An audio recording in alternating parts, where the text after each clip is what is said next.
The meeting electronically is necessary to protect public health, safety, and welfare in the light of COVID-19, and the governing body includes information in the minutes.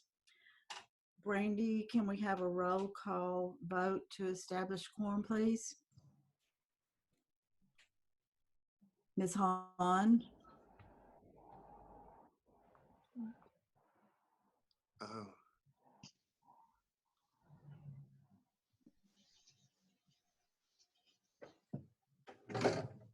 Ms. Wagster, Here. Ms. Claybrooks, Here. Mr. Downing, Here. Alderman Platt, Here. Ms. Bell, Here. Mr. Pace, Present. Ms. Mueller, Here.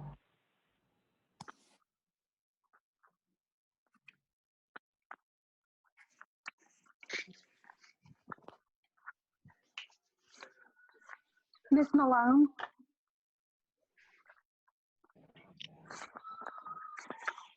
Here.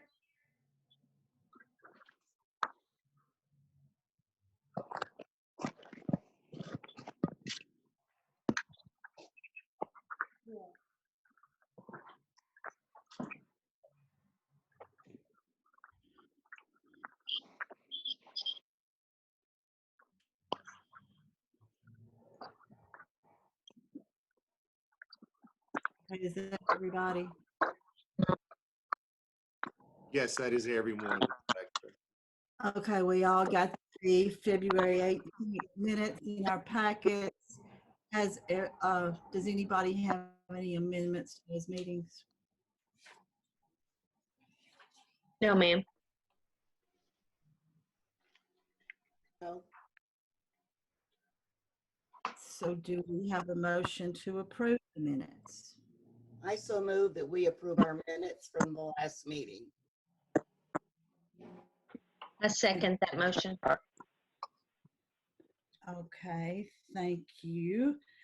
Tonight, the first item on our agenda is Ms. Jane-Coleman Cottone. She is the Historic Preservation Specialist with the State Historic Preservation Office, and we welcome her and thank her. She has just had a beautiful new baby boy, so we really appreciate you being here with us tonight. Thank you. Can you all hear me? Yes. Yes. Yes, ma'am. Oh, perfect. Okay, good. This is the first time I'm using Zoom on this computer. Okay, we will get started. Mr. Jowers is here for Southern Inc., I believe. This is on signage. Excuse me, Ms. Wagster. I believe that Yes. Ms. Jane-Coleman has a presentation. Oh, I am that so she's gonna sorry. make. She does. Apologies. Ms. Cottone, would you like Oh, to? it's fine. Well, thank you for having me here under different circumstances. I would have loved to drive out and visit and see you all, but this is the best we can do under circumstances. So Brad asked me to come because he had filled me in on some recent activities and some COAs where you all requested just a little bit more guidance about your role and how the best way to handle things is. He also told me that you might be interested in updating your design guidelines at some point, and love to talk to you more about that because we have grants that are available to hire consultants to prepare those guidelines for you, which can really make it a lot easier because those consultants are great at facilitating a public conversation about what the public wants to go into those guidelines. Brad, do you want to go ahead and pull up the presentation? I will be glad to. Perfect. All right. Well, so while Brad's doing that, just to give you all a little background, if I haven't met you before, I work at the Tennessee Historical Commission. It's the State Historic Preservation Office. My role specifically is to work with local governments. And other things our office does, if we go to the second slide, Yeah, other things our office does is you might be familiar with the National Register of Historic Places. That's where we designate properties as historic, but that's an honorary listing. It doesn't come with any restrictions or strings or automatic funding or anything like that, but that's a big part of what we do in our office. My role is to work with local governments to help them use tools that are available to protect things on a local level. And Martin has been doing that for quite some time through the Historic Zoning Commission. And because of that, you all are part of a program called the Certified Local Government Program. And you all are great members of that, and I appreciate it. So just a little background, if you're not familiar with how historic zoning works, it comes from an ordinance that's passed by the elected body, city council. Members are appointed to the board. It's very much a government appointment and a government role. And then you review proposed changes to historic buildings and historic districts based on some design guidelines that have been written either by the commission, by a consultant, but there's a public approval process that happens with those guidelines. So we want to go ahead and move on in the presentation. There we have just a slide about what our office does. We go to the next one. Today, I wanted to talk a bit about murals and how you handle those, because it's a question I get a lot. So I've done a bit of research around it. And it does bring up this issue about historic zoning and free speech, and questions about whether historic zoning or any kind of land use regulation for that matter is an infringement on free speech. And typically, it's understood to be a reasonable restriction. You're not limiting actual speech, but you're giving some guidance on time, place, and manner of the speech. There's a Supreme Court decision from 2015, a recent decision, that has given us kind of a lot of guidance on how we need to be mindful of speech when doing historic zoning. Reed versus Town of Gilbert it wasn't about historic preservation, actually. It was just about signage in general. And in that case, Supreme Court said that a local municipality could not limit a particular type of speech or content. They could regulate signs, but they couldn't single out signs that were for a church and say that those weren't allowed. So it's about content, not about placement. So that's something that we really need to keep in mind as historic zoning commissions, is to make sure that we don't at all dip our toe into that way of reviewing content. So in light of that, I think that it's best practice to kind of look at murals and signs as the same, and a content neutral kind of review, where you're not looking at design at all, really just like placement and size and arrangement. So go to the next slide. So the Secretary of Interior standards on signs are kind of general.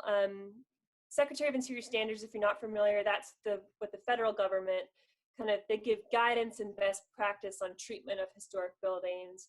They're not laws, they're not rules, but by the state enabling legislation, historic zoning commissions need to be at least generally following these standards when they do historic zoning. So what the standards say about signs is that unpainted surfaces should remain unpainted, and vice versa.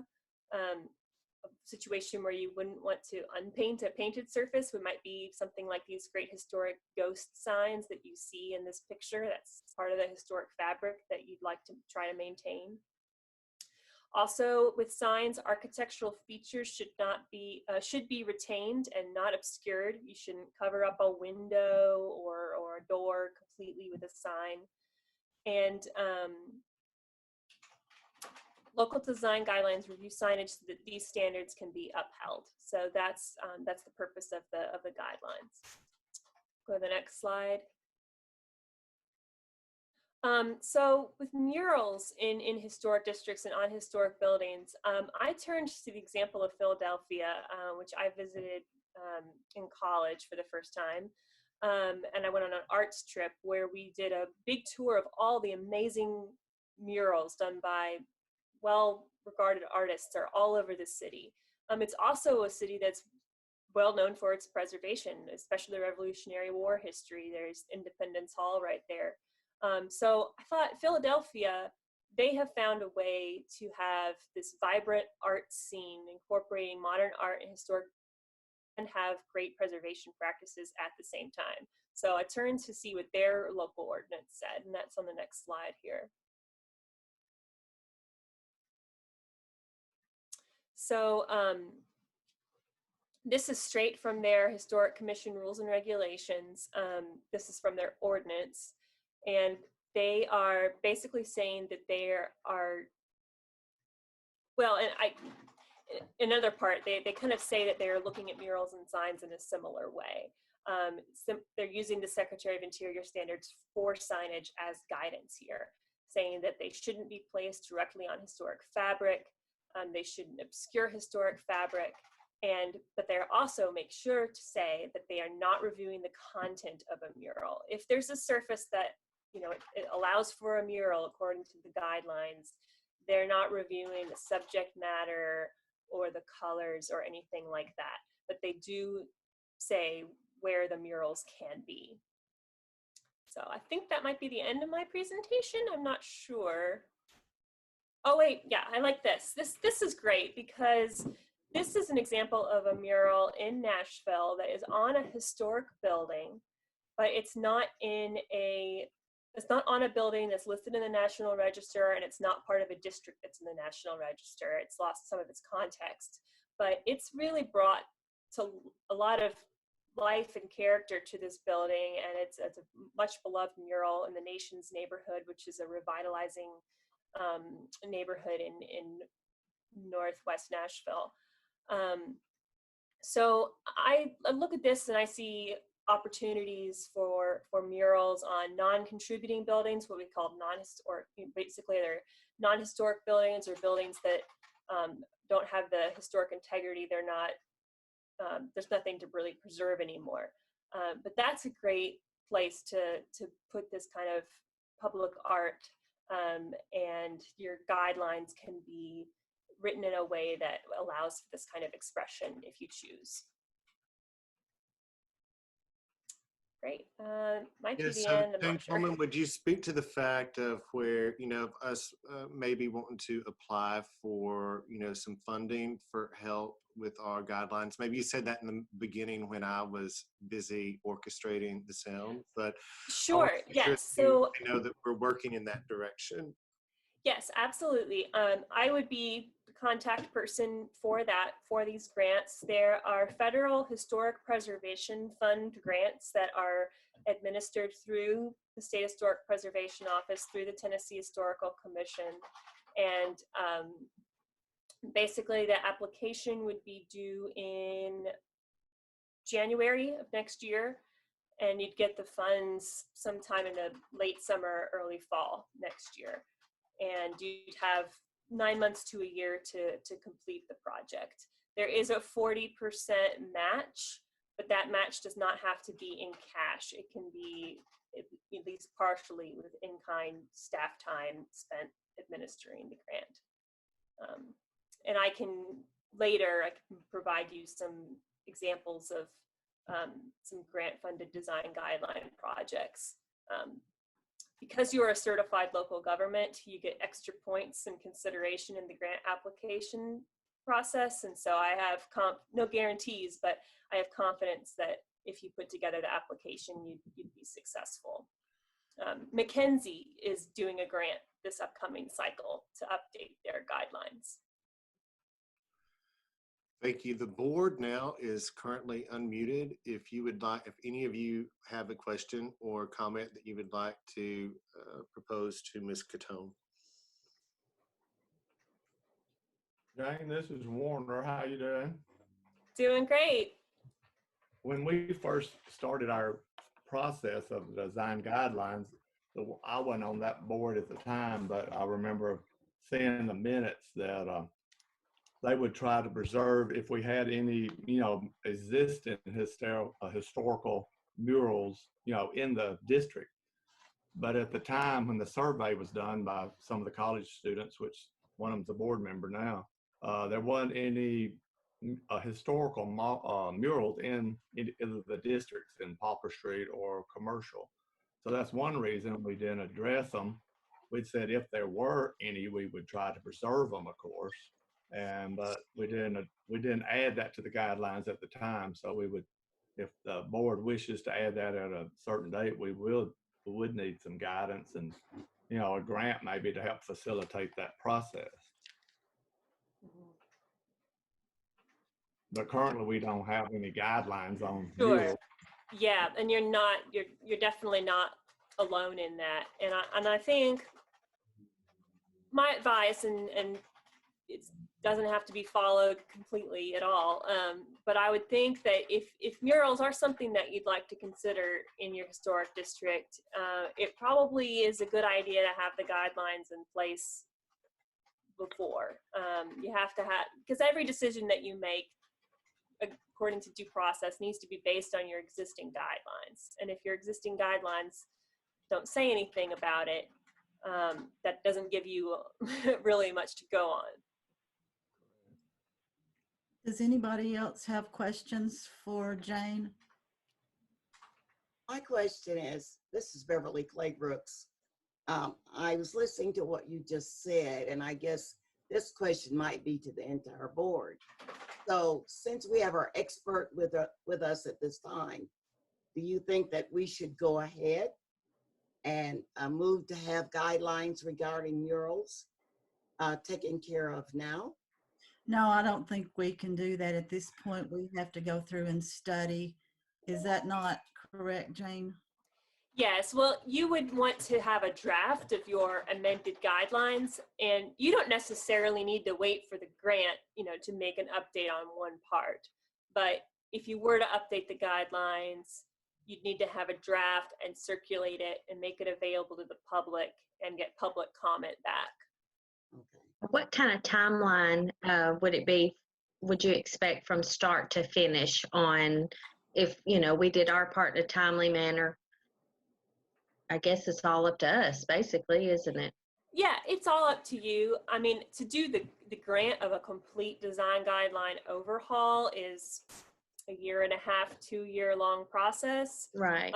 But you have the authority to make updates at any time. You don't need a consultant to do, you know, one part if it's something you really need quicker than that. But you do need to give out the public notice. Thank you. And how long is that, excuse me, Stephanie Mueller, how long do we have to have that out before the public notice you're talking about? You know, sometimes your local ordinance might say, I'm sorry, I haven't consulted that before. If you have in your ordinance or your bylaws might say something about how long the sufficient public notice is, but I would say at least if it doesn't say anything, I would give yourself at least a couple weeks. As much notice as you give for upcoming Historic Zoning Commission meetings. Sure. Yeah, and what we do is we would follow, you know, our local guidelines for city government, you know, when we're updating or changing some type of ordinance or zoning. There's a time where there's open for public comment initially, and then, you know, then there's public readings. Normally that process altogether is somewhere, it can be done in a timely fashion of anywhere from 3 to 4 months is a fair expectation of time if you're just updating one specific guideline. But, you know, what we're talking about here is, you know, coming in and having a consultant look at and review some of the issues that the board has been discussing, updating, and then, you know, they come in and do that. And that would be a process where we'd probably make application for the grant, if I remember Jane-Coleman and I talking, sometime probably in January, and then get in the time frame of maybe, you know, late spring, early summer of actually beginning work on that process, and hopefully being able to have something done and put together by the end of the year. So about, you know, 1 year to 1.5 years long would be about how long we would expect with what I think the board is wanting to do. Are there any other questions for Ms. Jane-Coleman? We really appreciate you being here with us tonight. Yeah, it's my pleasure. I might hang around for a bit, but if I sign off, it's because the baby's crying or something. All right. Very good. Okay, Ms. Wagster, you can move into our next order of business. I'm sorry. Ms. Hahn, can we do a little backtracking, please? Yes, ma'am. We need to have a roll call vote on the approval of minutes. Okay.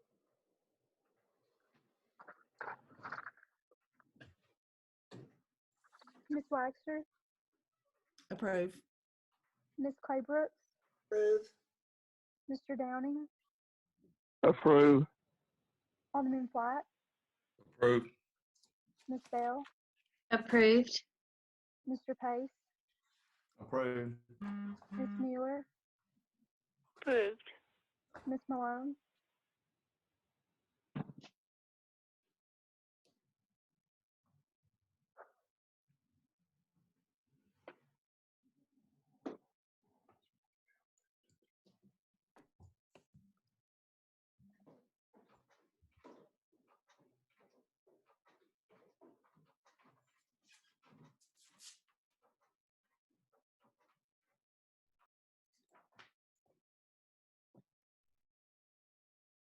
Okay, Ms. Wagster, you may move ahead. It looks like Ms. Malone may have dropped and may be trying to sign back on. Okay, we're going to start with the COA from Southern Inc. at 220 South Lindell. They are proposing new window signages to replace their old logo with a new one. Everyone should have the pictures in their packets for the proposal. Now, before we go there, we're going to, since we've got, I think, 3 COAs for signage. Storefront belt courses are on flat surface of building attached or painted walls to 20% of surface affixed to or painted on glass elements. Now, this is on page 30 of our commercial guideline book.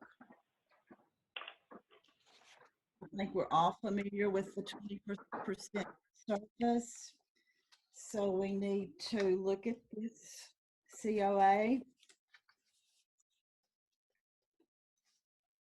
We read it, we see what Lynette? it is. Yes.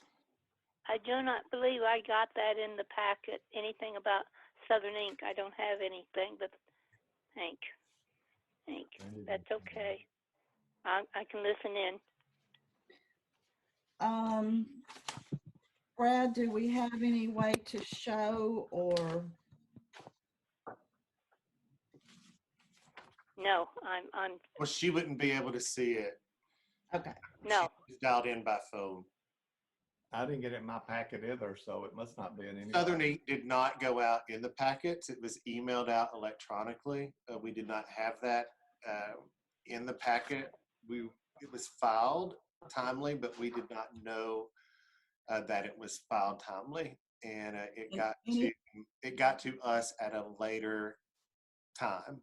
So, and out of respect for them, we added them to the agenda. Can everybody see what I'm holding up? Yeah, I downloaded mine, the piercing tattoos. Yes, I have mine. Okay. We've got that. You've got the artwork. We need to keep in mind the 20% surface. That's the window. Mr. Jowers, do you have Yes. anything to add to this? Well, they're just wanting to upgrade their new logo into the on the window. The piercing and tattoo will stay in place, and we will remove the old graphics and install the new ones, which is smaller than the ones that's there now, and look a lot better. And they're in the, is it what? is it possible to get this down to 20% of their square footage on the window? Is it square footage of the window or the front of the building? The window. The window. Yes. Sure. Okay. Do we have? Would that any- be Would that be satisfactory to Southern Tattoos? I don't know how large it'll be or how small. Well, if it would take 20% of the window, I mean, we'd have to scale it down and with, you know, them have the understanding that if we change it, it's going to be smaller. And if they don't want to do that, then they can leave what they've got. Okay. And it's not 20% of the outside dimensions, correct? It's just 20% of the glass surface, correct? Which is, there's a big difference between that. So if he's got enough glass space within his design to help make up the space, it would be okay. Is that, I mean, am I reading into that right? It's 20% of the overall Of the glass. of the glass, but it's not the outside perimeters. No. It's not the outside dimension. So we've got some calculations that would need to be done to stay within the requirements, but it doesn't mean that the outside dimensions would be 20% of the glass. If I'm making any sense there.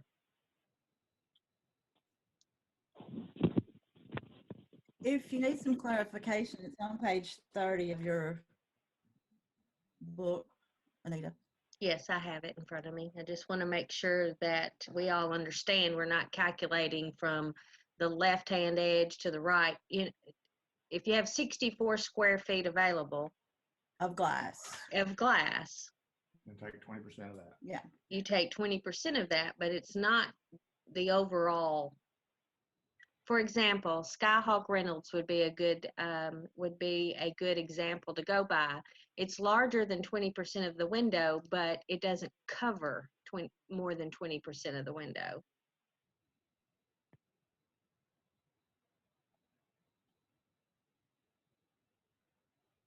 I don't know if this original sign was ever approved.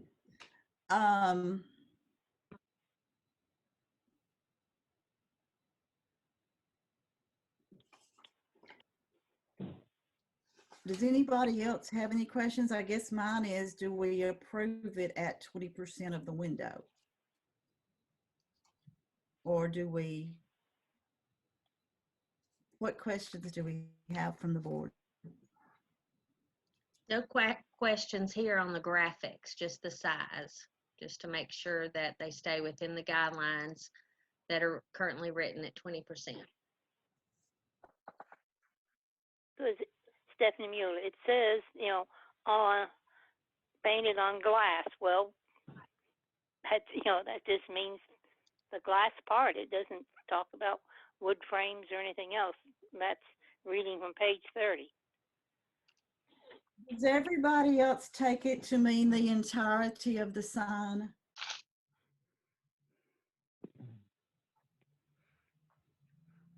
I understand it's 20% of the glass, and that's pretty cut and dried. Okay. That's how I understood it, 20% of the glass.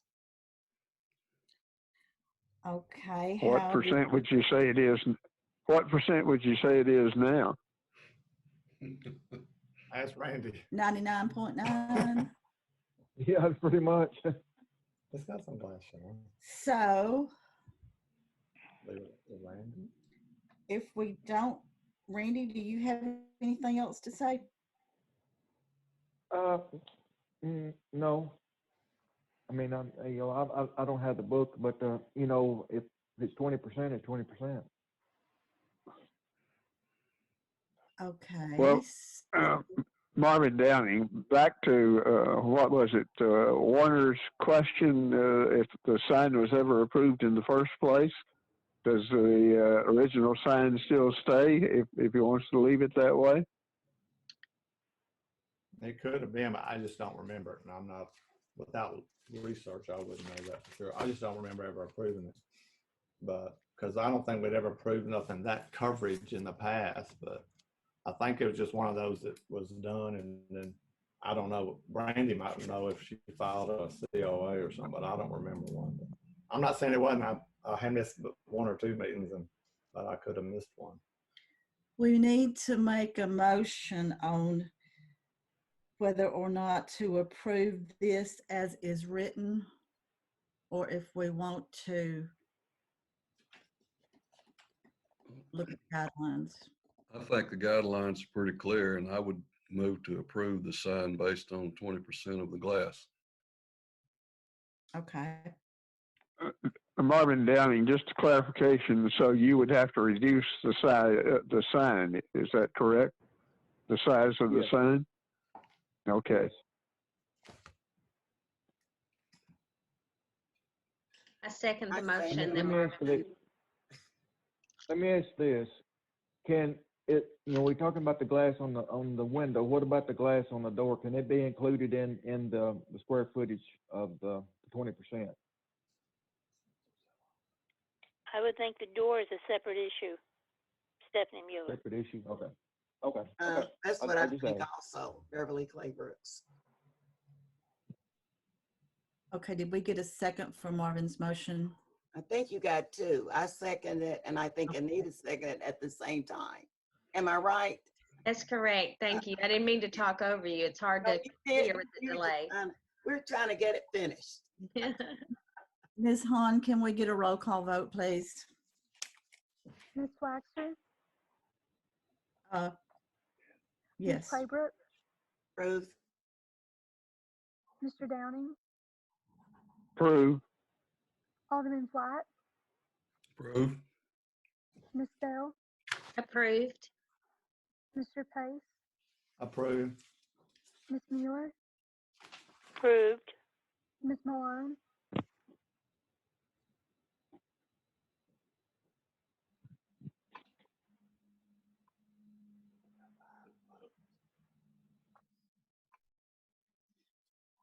Is Ms. Malone, has she dropped? She did. We had 5. I don't at the see her. time. She did. We did. Okay. So this motion to approve at 20% of coverage is done. Thank you. Okay, I think we still need Mr. Jowers on this one. The next COA is for Miranda Barnes. Did Randy leave? No, he's No, still I'm here. Okay. For Miranda Barnes, she has bought 215 South Lindell Street, and she wants to she wants to recover the hanging sign at the top. Same dimension, same sign. You should all have a copy of her logo in your packet. Jowers is doing that. No dimensions, just her logo. What building is it? The door will have the same size, shape, and dimensions as what the Blessed Pet had. Those were approved. She couldn't be here tonight. We didn't get her COA in time. But does anybody have any questions or discussion on that one? Lynette, did we get that in our packet? This is Stephanie Mueller. I don't have anything. This That was- one was emailed as well. Yeah. Okay, all right. Just keep going. If we can get her on track, she would like to get the signage up as she is open, and then she will come before the board formally next month. Randy, are you using the same sign that's there, just slicking it?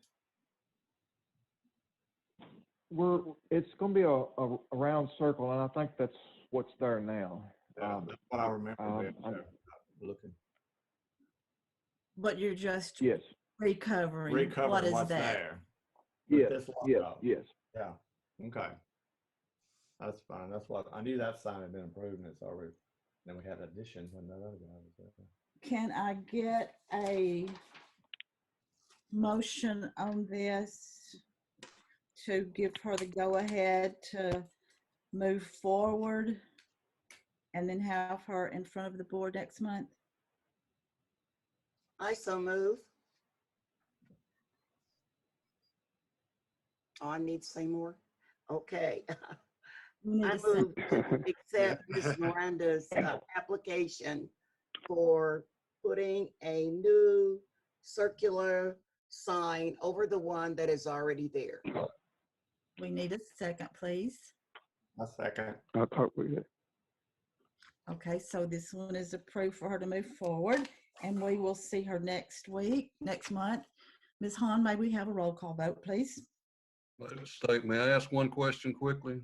Yes, You didn't state it in the motion, but that is based on the same thing that we just did, 20% on the window and 20% on the door. Is that right? hers is the same size as Blessed Pet that we did approve. It's Yes, hanging, it's not on the window. and she is putting nothing on her windows. Okay. It's a hanging sign, Marvin, That's- outside. Hanging No, sign. Hanging. I didn't see that. I don't have a picture of it either. I didn't either, so I was familiar with it, so I knew, I'm sorry. Will that sign be perpendicular to the building? It is. You can drive by and look at the Blessed Pet where her sign is. And it's been approved. All they're doing is just re-slicking it. What I read here is a new sign wrap and front door vinyl. Are they both already there? Yes. Okay. I think it says just a new vinyl placed over the top. And on the front door. Yes. Just for hours or something like that, right?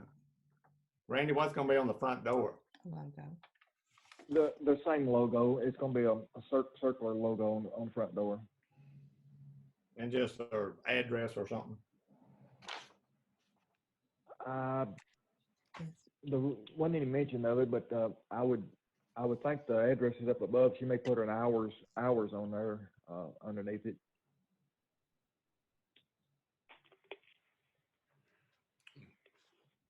What the information is showing here is her company logo. So I assume that's in a circular shape to fit the current requirements. That's what I understood.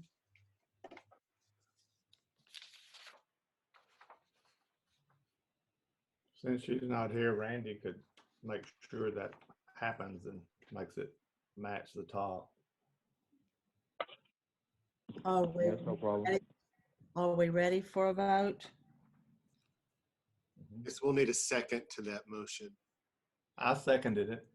Okay, very good. Roll call vote then, Brandy, please.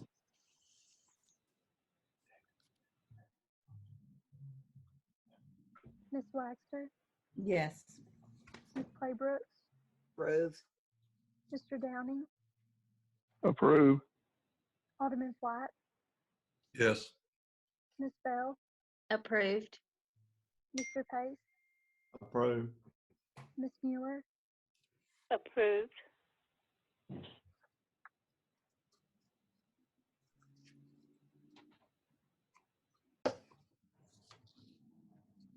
Okay, this motion is approved for the signage at 215 South Lindell, and we will see her next month at the meeting. Our next item on the agenda is lighting at 407 South Lindell. This property is owned by John Sellers. And we're going to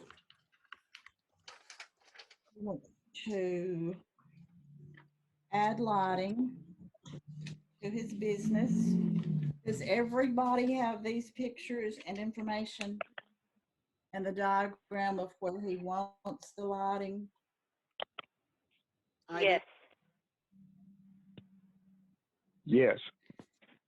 Okay, he wants the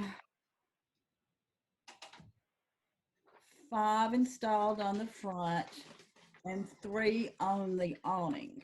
We've got the design. Now, if you look on page 39 of our design book,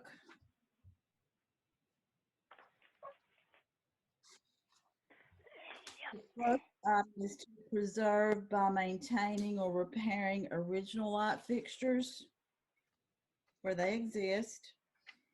If replacement of new light fixtures on buildings are needed, use concealed fixtures, fixtures of a plain design, or fixtures appropriate to the period of the building, not from an earlier period such as colonial or carriage. And if replacing or adding street lamps, duplicate the original type and design if known. Use historic type for the period of the buildings, or simply a contemporary fixture of quality design and materials.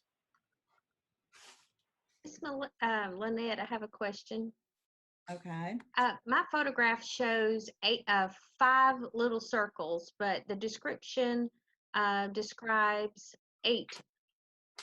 So am I overlooking something here? Mr. Sellers, can you answer that question? Yes, thank you so much for allowing us to present lighting our building. Very excited to see what we can. If you could see in your packet, I have screenshotted multiple designs. There should be 8 different types of lights. I feel like this could perhaps help give further clarification to lights that could be approved in the official rulebook. I am happy with any of those designs that would please the board.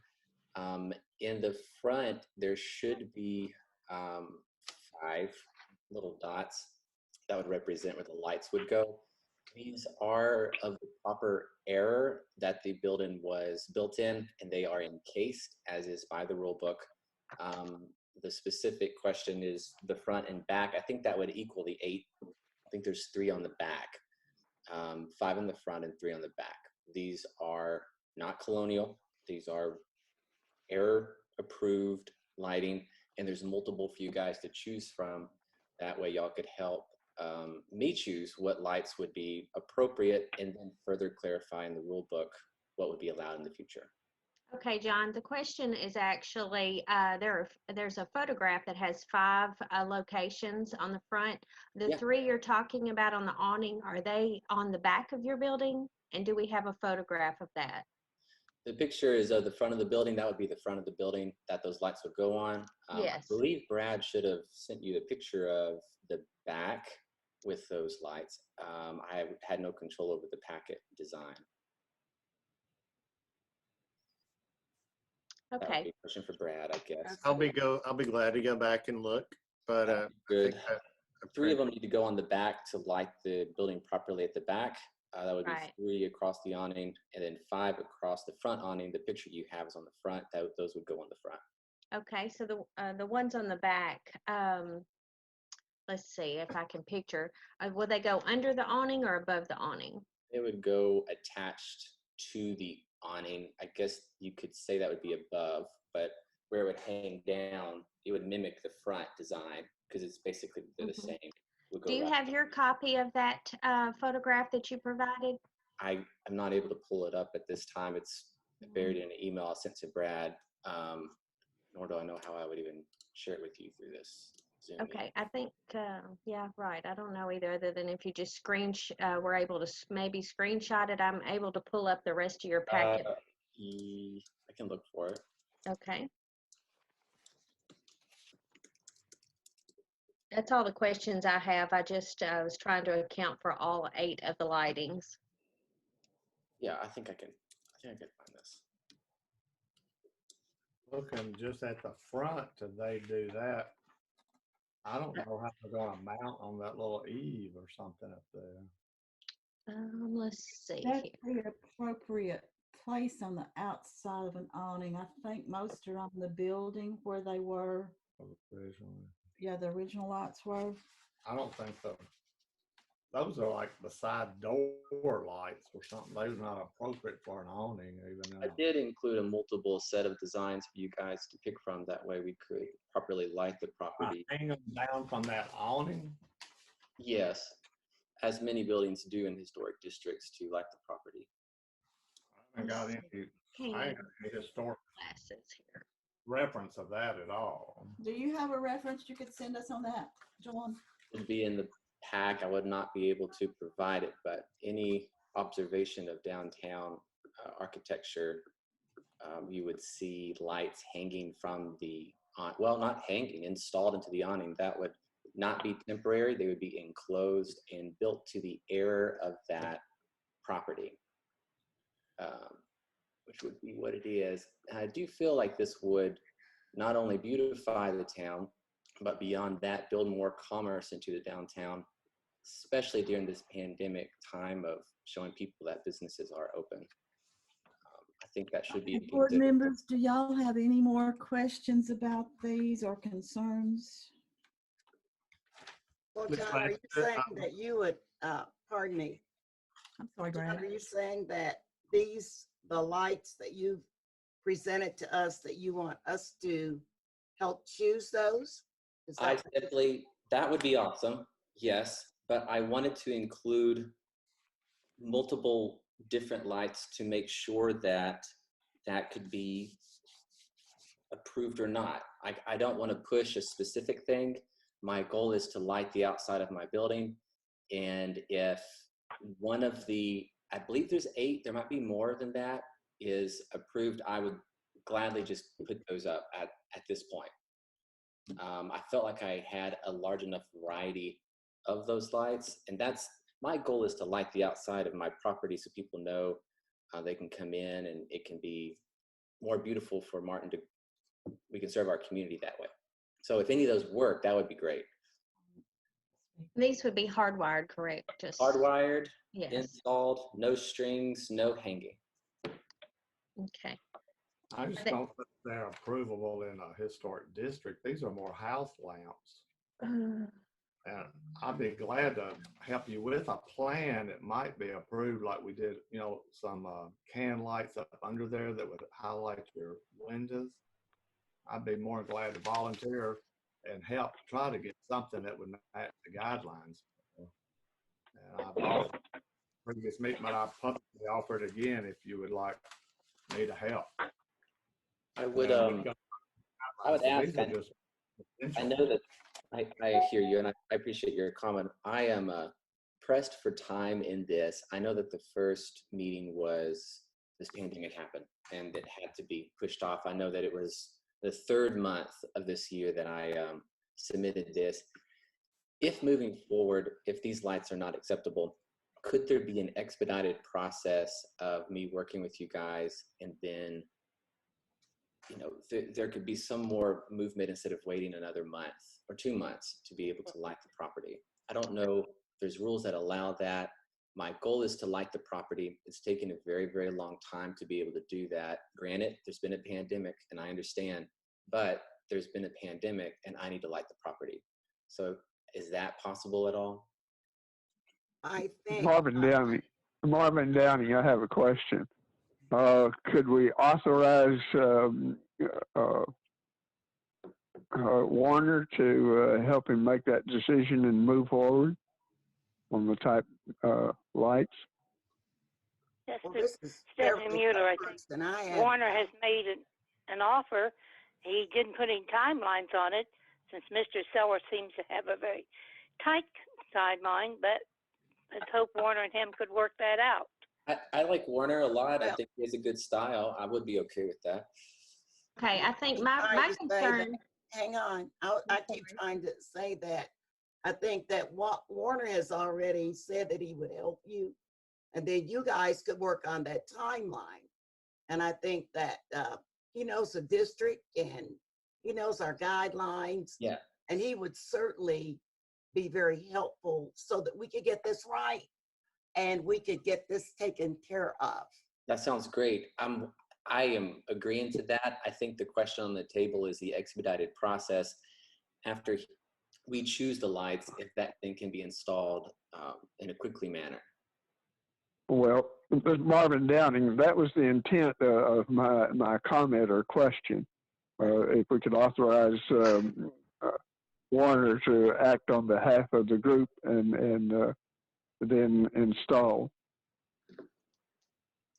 Brad, what's the order of operations when you table something, or Marvin might know to bring it back without a formal notification? I think we can call a special call meeting for this and see the final items and get it approved that way. We also need to clear up the location. Are we all agreeing that the location on the outside of the awning is going to be appropriate? I would need to see more information on that. That will be, Warner can look at that and go through some more guidelines in depth, and he and John can work on this.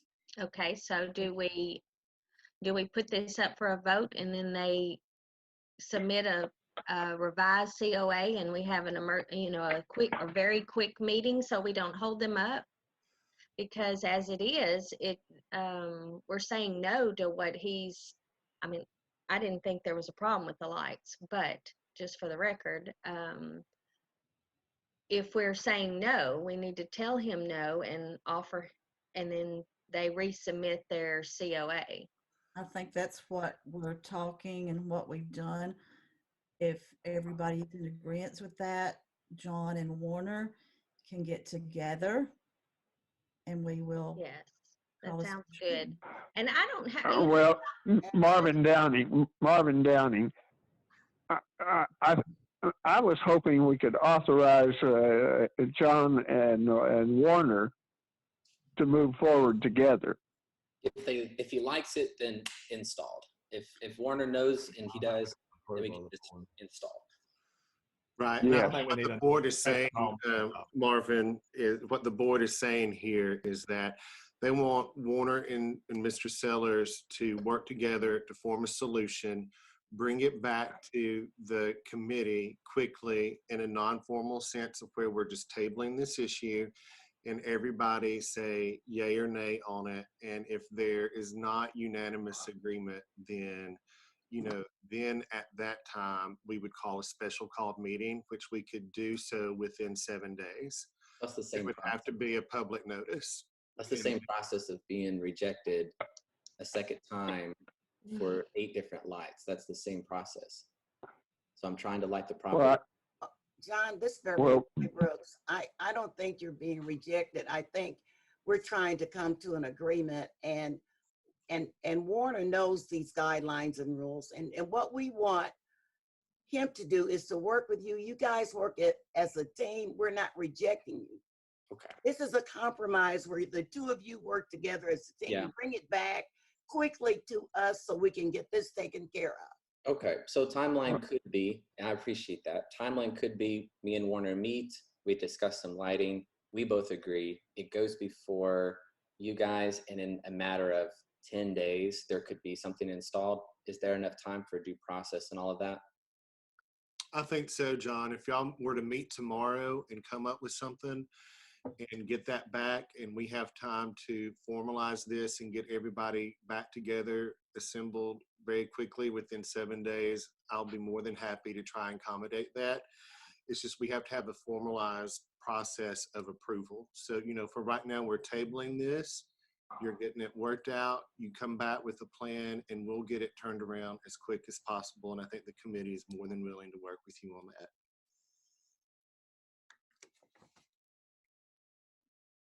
That's right. Sounds good. We need a motion for that. Okay, I suppose we need a motion for this. So moved. Okay, the motion is for tabling this and trying to get it back to be heard in 10 days. And as Or sooner. expeditious time as possible.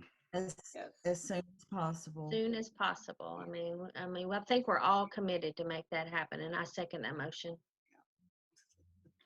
Ms. Appreciate that. Ms. Hahn, may we have a roll call vote, please? Ms. Wagster, Yes, I approve. Ms. Claybrooks, Mr. Downing, Approve. Alderman White, Approve. Ms. Bell, Approved. Mr. Pace, Approve. Ms. Mueller, Approved.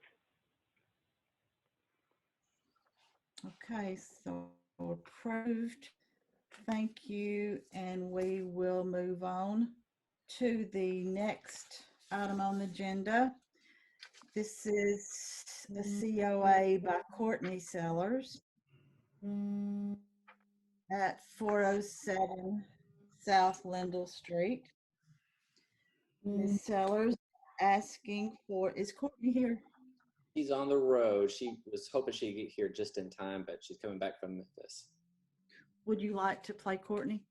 I would try. Maybe that night. I don't know. I'll try my best. Okay, we have the photo. Does everybody have that with their packet, the color photo in their email? Yes. Of the mural that they're wanting. I don't know if this was a grant applied for.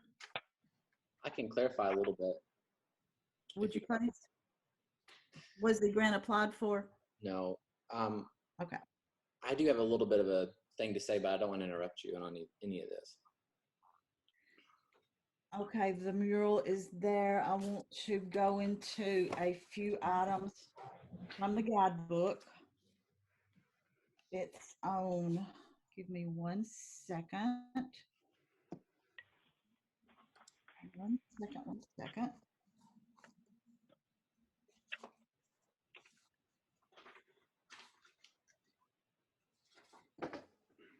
Okay, it's on the painted brick.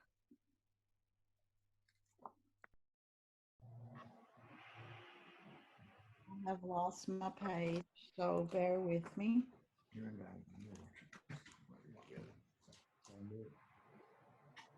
Okay. What page are you on? This is on page 34 in the commercial book. We want to Blue or preserve. white? Excuse me. The page 34, is that in the blue book or the white book? I have a blue and a yellow. It's got Commercial district. got commercial. Okay.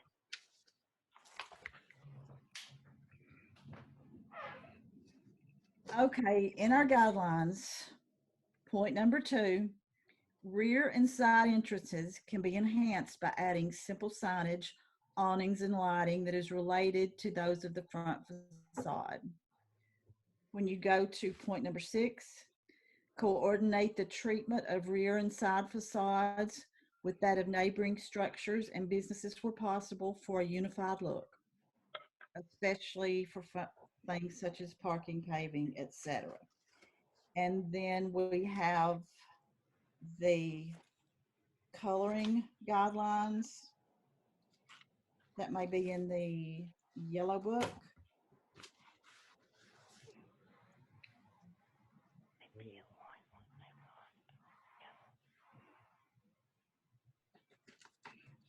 Let me find my page.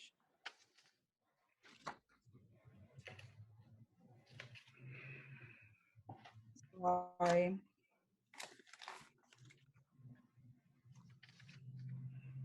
Does anybody have that page marked on the colors?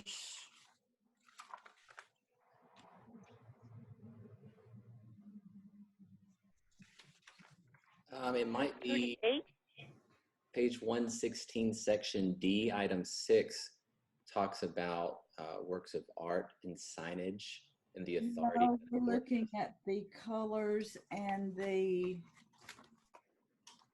You talking page 38?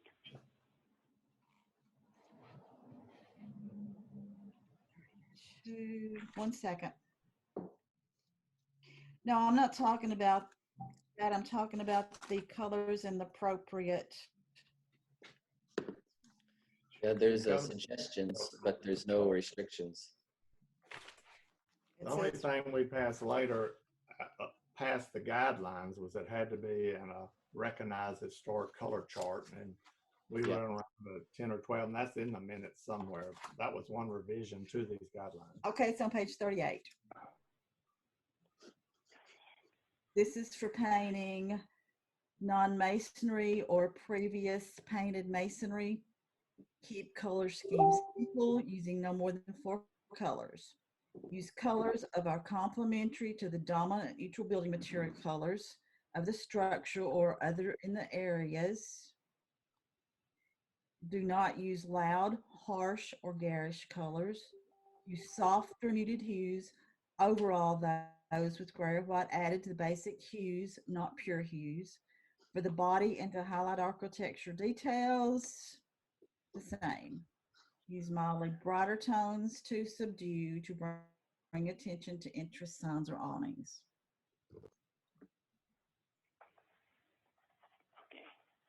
Like I said earlier, we just don't have any guidelines. That's why we never did develop any. Right. Or mural. It's applying it. I would like to present this, if I may. This project. We'll give you a few minutes to sort of describe this. Okay. This project is a part of a larger collection of murals that are going across many different historic downtowns. Is a part of Walls for Women, which is celebrating 100 years of women's suffrage. And in Tennessee, they have chosen our back wall to celebrate one of those murals. Nolensville, Manchester, Knoxville, and many other historic downtowns have already accepted this. We have been nominated for this movement and celebrating the centennial, which is coming up amazingly on our birthday. This is an artistic expression which falls underneath the guidelines of freedom of speech. There are many suggestions, non-requirements inside of the rule book, as I know you have already discussed that you're wanting to update that, but this is suggestions on colors, even on page 38. We fully intend to do things that are within inside of the taste of the downtown to enhance the downtown. In Martin, Tennessee, being a part of this movement that's already been picked up from USA Today and is following this Walls for Women movement, nonprofit that's dedicated to celebrating 100 years of women's suffrage in Tennessee. That's what we have been nominated for, and that is what we are not paying a dime for. The Tennessee Arts Commission is part funded inside of this. It's a grant that they operate underneath that supports them. I hope that you guys did give some attention to the email that I sent over, well, that Courtney sent over rather, that fully explains the reason for murals and the benefits of them. I keep on framing everything inside of this, what we are going through as a town. We are in a pandemic. Businesses are closing. As you know, A.B. Cheatham's has now closed. Let's try and start I'm almost done, Ms. Lynette. One second. I'm almost done. It's very important to have a signal of hope inside of this. And this is what this mural is. And it fully abides by the guidelines. And we do not step in front of any grants whatsoever coming in. In fact, it's funded by the Tennessee Arts Commission grant. We still have Jane-Coleman and our legal advisor here, but let me ask you a question. Buildings and we all know that well, before it was just like downtown revitalization. Now they have a specific grant from the Tennessee Arts Commission for like Walls for Women, something about women's suffrage. That's it. Walls. Yes, Jane, you are unmuted. I think Ms. Wagster had a question. I do. Everybody's aware that our community has a huge appreciation for the arts. We can see this on the outskirts of our historic area. It's right outside the boundaries of the area. John, would y'all entertain the idea of donating this grant to another business that is in an acceptable area? What?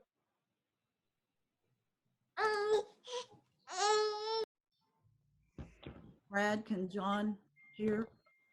Yeah. Sorry, I was muted and I couldn't hear part of what that question on was, that the grant was on.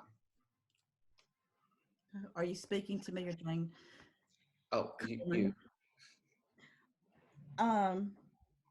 We all know that Martin, the whole community, has a deep appreciation of the arts. We have several murals. A lot of them are just right on the outskirts of the historic district. So would you entertain the idea of donating this grant to somebody who is in an approved area? I don't control, that's a great question, but I don't control that. We were nominated, our business was nominated by Walls for Women, and it is gifted to us for what we stand for and trying to progress the downtown. It's not mine to give away. It's simply saying I can't transfer that.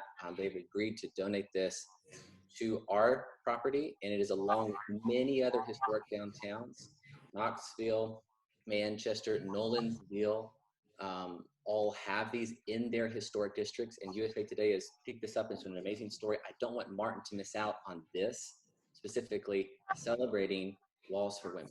And that's an amazing opportunity that we have, and it does not go against the rule books in any way. Stephanie Mueller, got a question. I'm looking at the packet, Mr. Sellers. I have one page which has a very bold blue and, well, pink and different colored picture of flowers. Is that what they're proposing painting? No, it is not. The artist that is going to be accessing the back of our building will be providing an artistic expression of a floral design.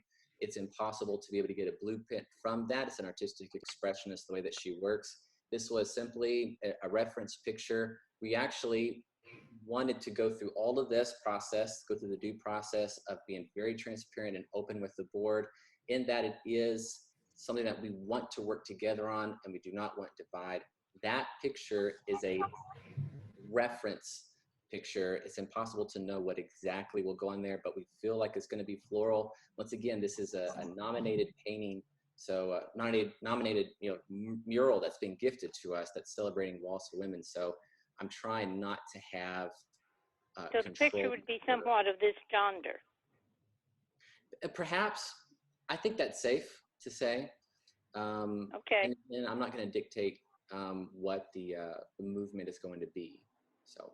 Okay, because it's in my packet. That's my question. Yes, absolutely. Right. Sorry to interrupt, but I wanted to know. No problem. John, based on our guidelines, our current guidelines that we have,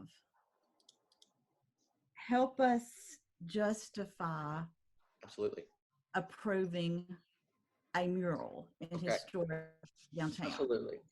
In the guidelines that you have in front of you, there is restrictions upon the architectural changes to the property. There are no restrictions upon the color. There are only suggestions thereof. Furthermore, there is no rules in Tennessee that restricts artistic expression.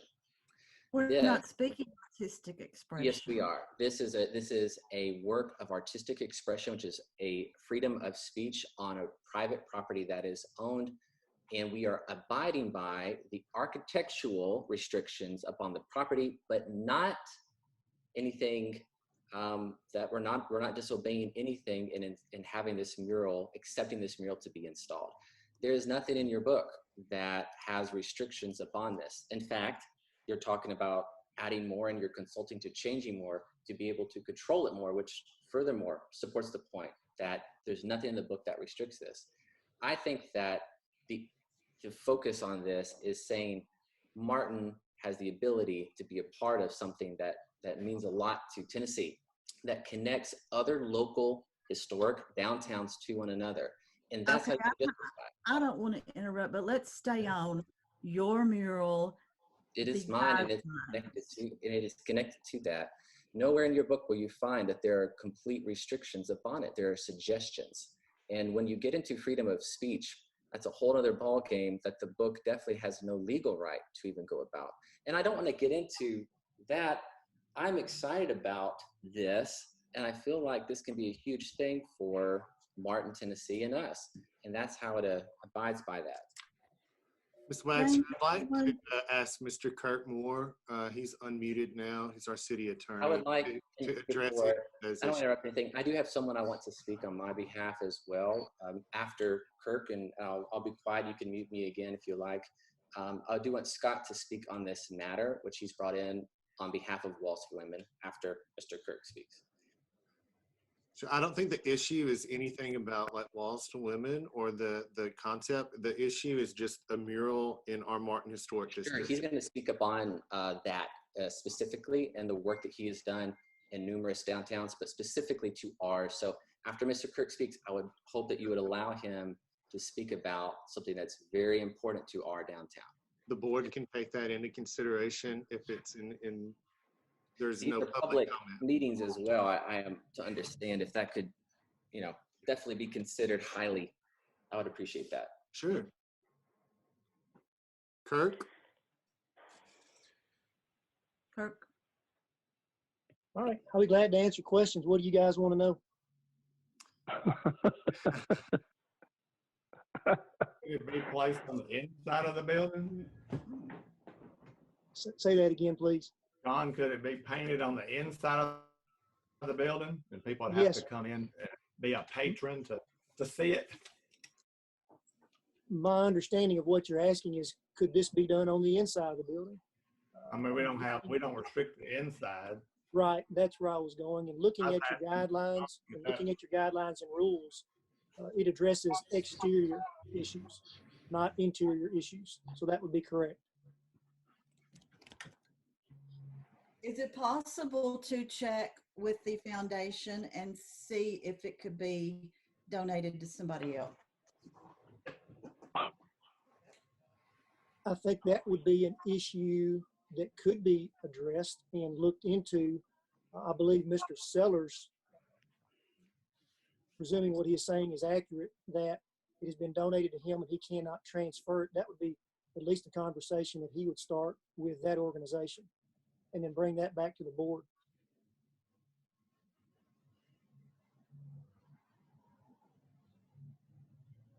Does anybody else have questions for Mr. Sellers, or how do we want to take this, make a motion for a vote on this one, or is there more discussion?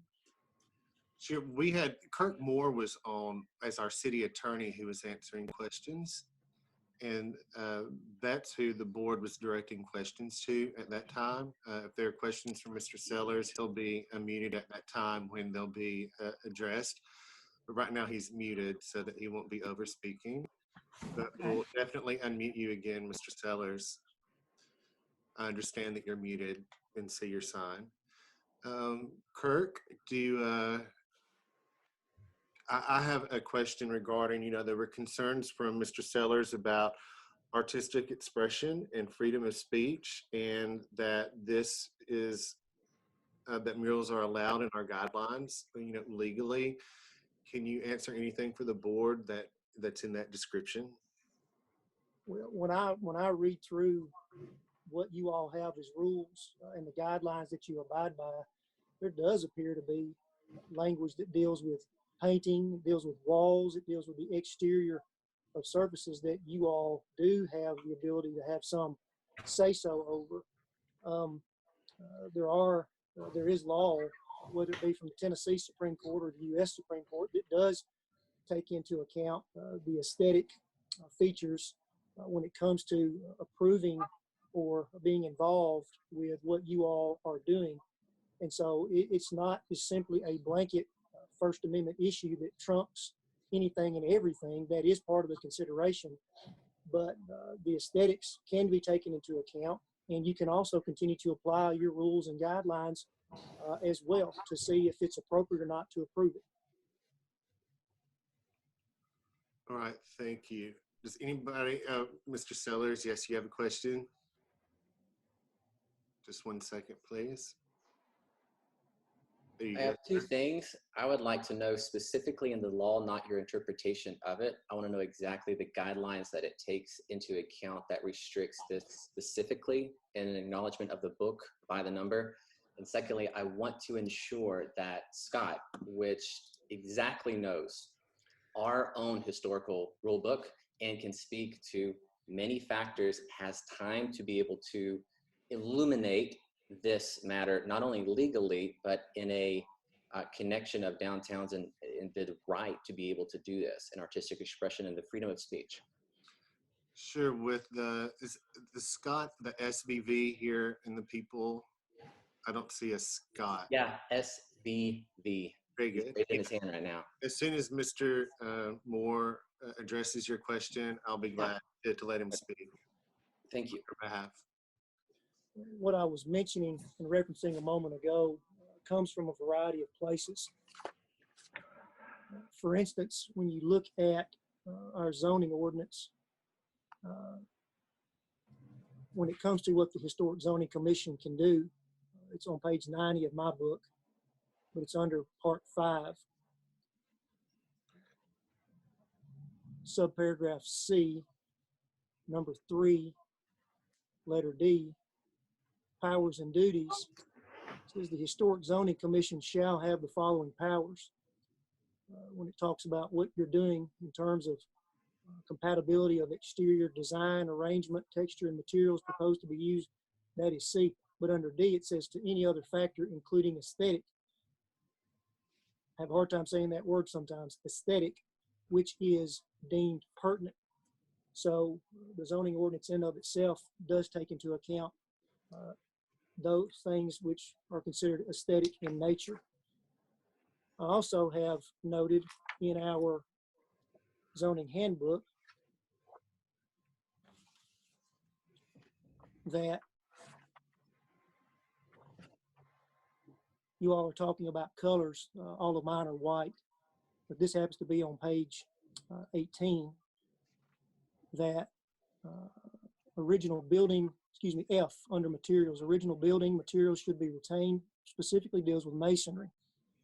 The painting of brick is inappropriate unless it is mismatched or so deteriorated that it cannot withstand weather. If painting is necessary, original natural colors should be used. That is another reference. When it comes to color, down in G, it discusses that the Martin Historical Zoning Commission does not regulate paint colors on wood. It does talk about on other surfaces, particularly brick that I just mentioned. I've also noted, looking in our review guidelines as well, that on page 32, we have regarding general standards that we preserve by maintaining or restoring original building materials, and it specifically talks about walls. And I've looked at this a little bit down in 6, 7, and 8. It talks about do not paint any brick unless it is extremely mismatched or so deteriorated that it cannot withstand the weather. Number 7 says if painting is necessary, use original natural color of the brick. Then it also goes on to tell us do not paint stone. It also talks about in number 9 that original stone or brick foundation materials are preserved by maintaining it or restoring it. I believe there was reference made previously, maybe by Chairwoman Wagster, page 34, talking about rear entrances and side facades. And I take facades to be exteriors of buildings, is my understanding. And you look at particularly number 6, it says coordinate the treatment of rear and side facades with that of neighboring structures and businesses where possible for a unified look. 1 tells us to preserve architectural detailing on the rear and side elevations. That's another reference. And the other reference that was also made to page 38 when it talks about color, about recommendations for painting for previously painted masonry surfaces. So that also gives you guidance and some rules of the road if the building has also been painted previously.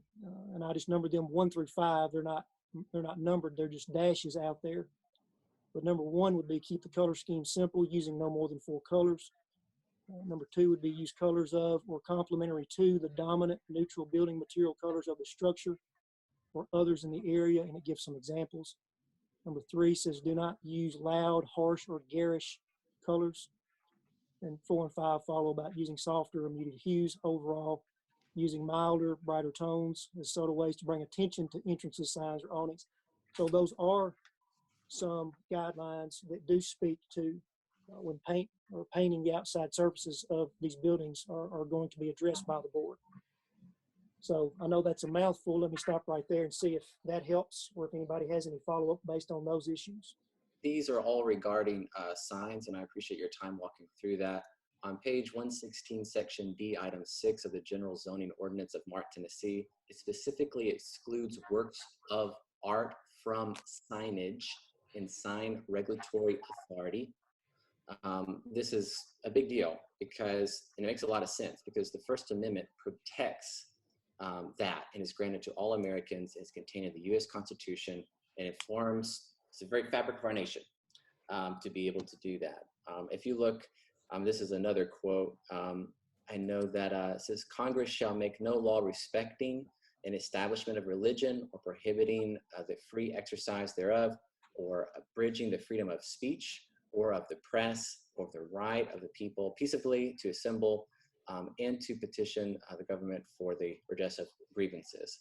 This is specifically talking about a work of art, which is an expression. It is not talking about signage. So the regulatory actions, authority thereof, are applied to signage. This is a work of art which is excluded outside of that. And I would like to have Scott speak on this matter now, if that's possible. I don't know that what he has to say is relevant. Very important. Meeting. Please do not silence him. It's very important for him to speak on the historic specific rulebook, on Martin itself. This is relevant. I'm expressing as a business owner that is dealing with the board right now and trying to work together that this is something that I would like to happen. Beyond that, I have, Mr. Sellers, who is Mr. Scott? Mr. Scott is over Walls for Women, among many other things. He is here with me on my behalf. I'm trying to allow him to speak in this meeting. I would very much appreciate the freedom for him to be able to do so. Please. I don't know how everybody else feels, but I feel like we need to stick to the agenda and get this matter. Miss Lynette, I would appreciate some you know, coming together for a second here. You know, I'm a person trying to talk to the board reasonably. I have someone that's an expert on this. I would like for him to be pulled into this, just as you have a lawyer. You know, he is somewhat of that for me. So if you would allow him to speak, it would enhance and illuminate a different perspective on this matter. It is completely relevant to this agenda. We need to discuss it with all of the board members and see if we want to go by our current guidelines. What are your thoughts on that?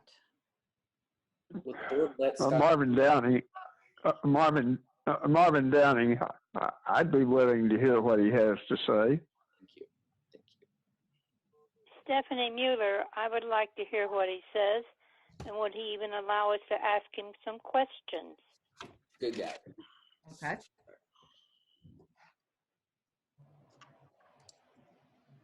SVV is his name on this. You can unmute him, Brad. Yeah, can you hear me? Clicked it several times. Scott, are you there? Yes. Very good. Can you hear me? I can hear you. That's a yes. Okay. Thank you for allowing me to talk about this. And John, John referenced the Walls for Women project that we are doing, and that really is my contribution to this, but also my experience being on a historic zoning commission and also installing art in historical communities. John, I just wanted to clear up part of what you said earlier. The Tennessee Arts Commission has funded murals that we have done in the past, and we are in competition for funding for this statewide project for Walls for Women, but they don't award those until June. So we, as a nonprofit, are funding these murals through a mix of private and grant funding. So when we selected your building to be one of the cities that we are using for this project to celebrate 100 years of women's right to vote, we knew that we could come up with the funding through other sources if the Tennessee Arts Commission does not come on board. I feel good about it, but we don't know that for sure. So just me and my wife have fundraised for these for the last 2.5 years, and we felt confident that we could do it for you. I think Jane-Coleman was brought in the top of the hour for this conversation to speak to this exact issue, and I would really highly reference the things that she talked about the protection of speech when you try and regulate somebody doing a piece of art in your community. The example of Philadelphia, I think, is a really relevant one for Martin, since it's the most historical place probably on earth, and they have figured out a way to allow art in their communities. And Jane-Coleman has actually spoken on this a couple of years ago when we did our first mural, and I do appreciate her time and study of this issue. But I'm assuming that she is the expert that y'all reference when you confront these issues. So the overarching governing body of all of this is the U.S. Constitution. There may be rules about signage and colors and things like that in a commercial speech nature, but the right of a private property owner to speak their mind is a fundamental right of an American citizen and what makes our country unique. And anytime y'all want to ask me any questions, I am happy to do so. This project is supposed to be something good and hopeful and inspiring to women in particular. The project, one of the more fundamental aspects of this year's project that our nonprofit is doing, Walls for Women, we are only hiring women artists, which they are an underrepresented, just like in a lot of industries, but they are definitely in the art realm underrepresented. And so we are providing a platform for them to be a part of this program. And the timing of it is great. We only have one chance at 100-year anniversary in the state. And I know that there's a lot of state support and the other cities that have signed on. This is all pre and during this trauma that we all collectively are going through with the pandemic and the restrictions and things like that. And we're trying to inject hope. We're trying to inject a little bit of economic vitality into communities. And I recognize that historic zoning commissions are designed to not only preserve historical buildings, but they're also designed to create the economic vitality that a lot of these small communities need in order to sustain a central core in the downtown. And part of the reason that communities pursue public art is that it does both of those things. It instills a sense of pride in the community. It creates an anchor. Creative placemaking are two lovely words that are combined together, but that's what art does. But it also ensures that people come down. The community itself is is preserved by art, and you can see examples of it all over the place. Philadelphia, I think, is an extreme example. They have 800 murals in Philadelphia, but there are communities all across the United States that we have traveled to and reported on. Yes, go ahead. A few questions. I heard somebody say my name. Stephanie Mueller, Mr. Scott. Questions. First of all, we're not against what it's saying. And I'm a woman, and a history major at that. And Dr. Downing taught history, so we're not against what the mural would say. It's the physicalness of the mural, I guess, that we're having trouble with. Question, we had said something, does this have to be an outdoor? Could it be inside Mr. Sellers' property? Well, it would defeat the purpose of being a public piece of art if it was inside of a business. So the point of doing public art for our nonprofit is to have it viewable by somebody who does not have to spend a dime. So it's providing art and access to art to everybody who would decide to walk by. So I haven't even been inside John's shop. That's correct, yeah. Okay. I'm sorry, Stephanie. Well, we'll do a round robin. Somebody else can ask the question, then get back to me. If I understand correctly, you're involved, you're willing to help fund this mural.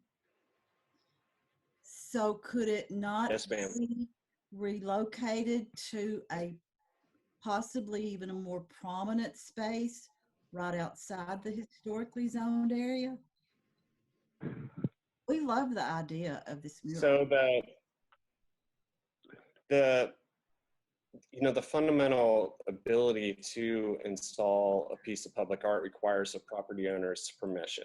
And John has provided that permission for the use of the back of his building. So we would be starting all over again. And this is the hardest part of what our nonprofit does, is developing a relationship with a private property owner to do a piece of public art. So, I love the thought that, there's other places in Martin, but for this particular project, John's building is what we want to do. Anybody else was in the selection process for our town? Anybody else apply?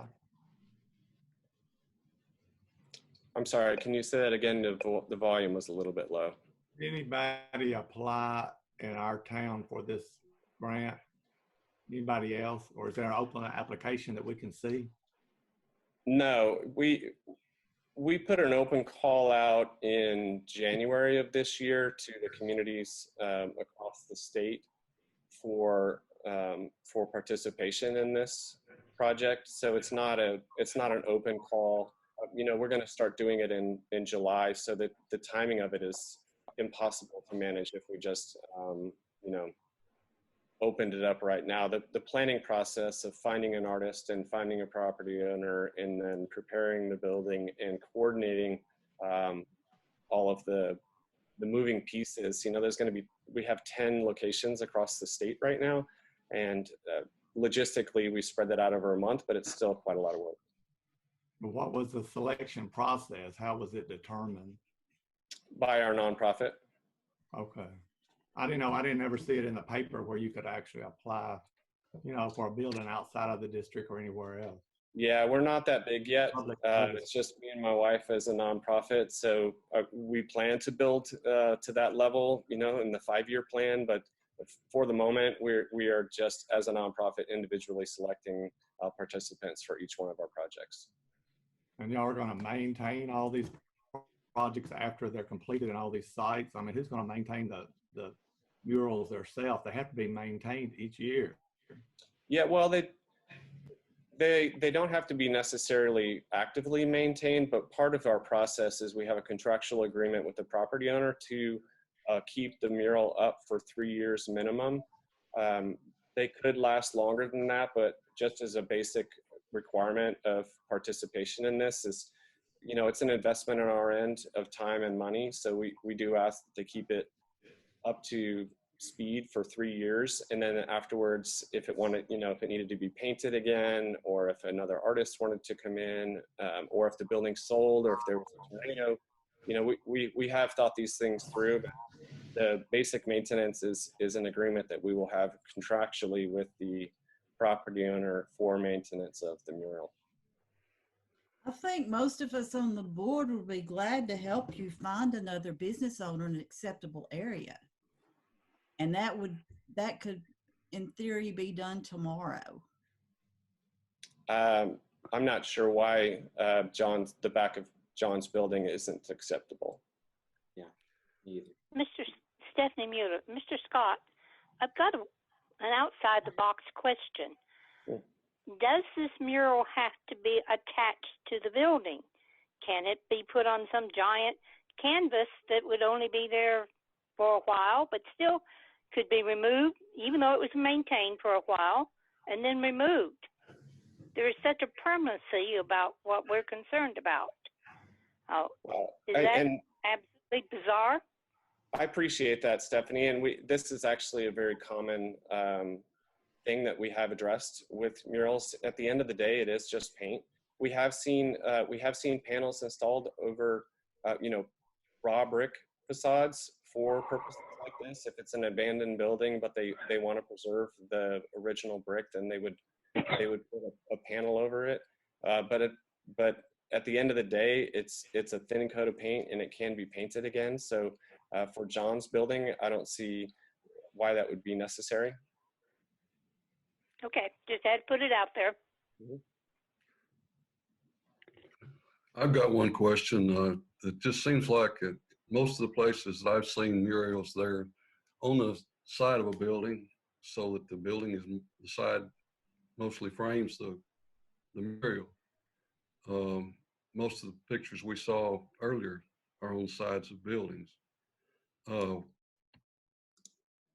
By placing this on the back of a building with multiple other buildings on each side, and without whether or not the other owners are interested or not, it just seems, and not knowing what the mural might look like, if it's going to fit within that area, it seems like there's a lot of ifs here that I'm concerned about. I mean, it's the fundamental American way that, you know, the property owners, your neighbors, might not necessarily do things that you love, but the whole point of our nonprofit is to do something that everybody loves. And I believe that John sent you like a thought or a mood board, and I can tell you that the artist that we have in mind for his spot is going to be almost exactly that style. It's very approachable. You know, they blend in very well with the you know, the surrounding buildings, and it's not anything you know, out of the box of what he has sent to you. I think, you know, Jane-Coleman at the beginning of the hour sort of mentioned this obliquely without saying it as bluntly as she can, but the content of what a private property wants to do on their building is not necessarily in the regulatory control of a historic zoning commission, but because we do want to feel accepted and have the art accepted by anybody that is regulating a community, or you know, city leaders, that we do sort of work with them by being transparent in this way. And I believe that's why you know, John sent you the picture, and why I'm participating in this discussion. I think it's really important. I mentioned this earlier, but I was also on the Historic Zoning Commission for 3 years. I personally have restored about 1,000 buildings as a painter myself. I worked in San Francisco and all across the Bay Area, and I've also restored 2 homes in rural Tennessee. So I do understand the exact approach and positioning of historic zoning commissions. And also I am, you know, just by nature, because I've done it myself, I am a preservationist. So these fit in very well. They dovetail nicely with I think the mission of the historic zoning commissions in Tennessee and really across the United States. It gives an opportunity and injects a little bit of vitality into communities that you want private investors to come in. And the places that we have installed murals have, the neighbors paint their building once they realize their neighbor has painted their building. And sometimes this is just a little bit of a nudge that somebody needs to decide to whether it's worth it to spend money on their building. Well, we appreciate your time. I think we need to move back, see if we've got any more questions for Mr. Sellers, and then we need to make a decision on how we want to move forth. Thank you.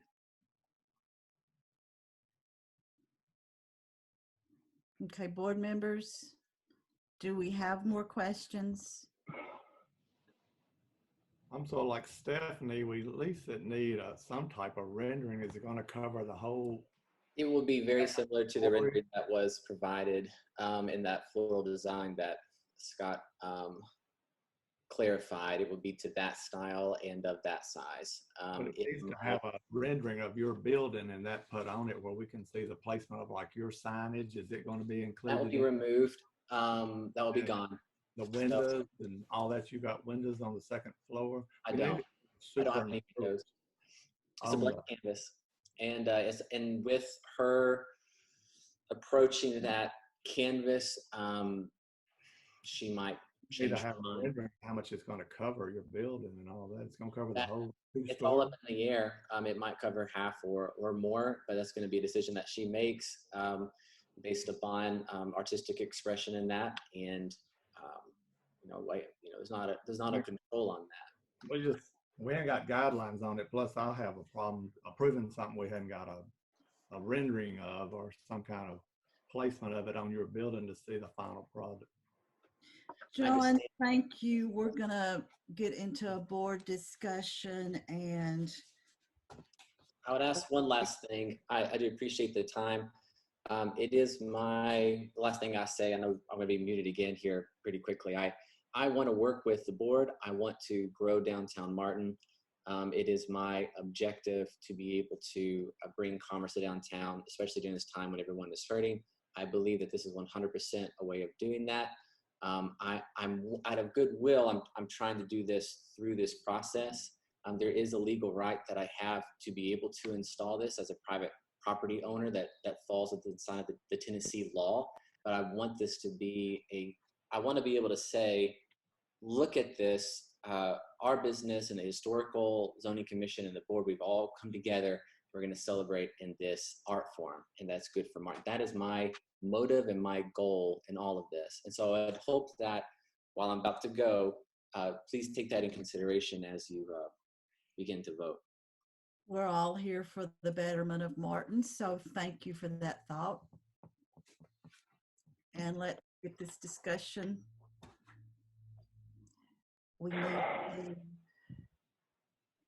Does the board have any more discussion on this?